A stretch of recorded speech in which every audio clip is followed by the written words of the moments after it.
எல்லோரும் வணக்கம். என் பெயர் வெங்கட். ஸோ இந்த வீடியோவில் நம்ம ஜெண்டர் செக்அப் பண்ணுறது பற்றியும் அண்டு கஸ்டமரோட மைண்ட் செட் பற்றி தான் பார்க்க போகிறோம். அதுக்கு முன்னாடி நம்ம அப்பூரில் என்னென்ன இருக்குதுன்னு செக் பண்ணிடுவோம்.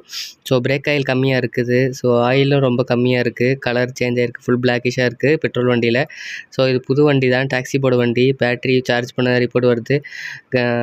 அண்டு டோர் சைடில் வர பட்டன்ஸ் இல்லை. அண்டு ஏசி ஃபில்ட்ரு வர அந்த லாக் நட்ஸ் இல்லை. ஃபில்ட்ரு க்ளீன் ரொம்ப வீக்காக இருக்குது. வண்டி எதுன்னு நான் மென்ஷன் பண்ண விரும்பல.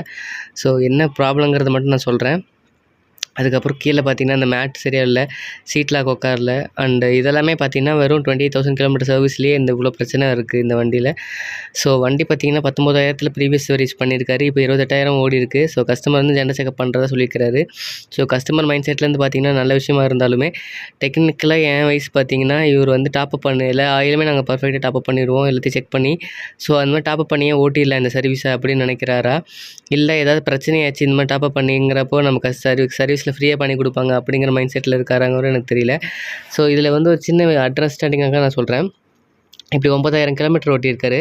ஸோ 30 கிலோமீட்டருக்கு வந்து அவங்க ₹500 ஒரு ஆவரேஜாக அமௌண்ட் வாங்குறாங்க. ஃபார் எக்ஸாம்பிள் ₹300 லேபருக்கு, அதுக்கப்புறம் ₹200 வந்து கிலோமீட்டருக்கான சார்ஜஸ்ஸு. ஸோ இப்படி போட்டாலுமே உங்களுக்கு ஆல்மோஸ்ட் ₹1,50,000 வந்துடும் 9,000 கிலோமீட்டர்ஸ்க்கு. இந்த 3 மாதமாக பிரிச்சுக்கோங்க. ஸோ அப்படி பிரிக்கும் போது மாதம் ₹50,000 கிட்ட நிற்கிது. ஸோ வண்டிக்கு செலவு ₹30,000 போனால் கண்டிப்பாக தாராளமாக உங்களுக்கு ₹20,000 வீட்டு செலவுக்கு ஆகும். ஸோ இந்த 30,000த்தில் ஒரு 2,000 3,000 கொடுத்து சர்வீஸ் பண்ண முடியாதா? இதுதான் என்னோடய கேள்வி. நான் எதாவது தப்பாக சொல்லியிருந்தேன் கண்டிப்பாக கமெண்ட்ஸில் பண்ணுங்கள். இந்த வீடியோ அவ்வளோதான். ஏதாவது டவுட்னா மென்ஷன் பண்ணுங்கள். தேங்க்யூ.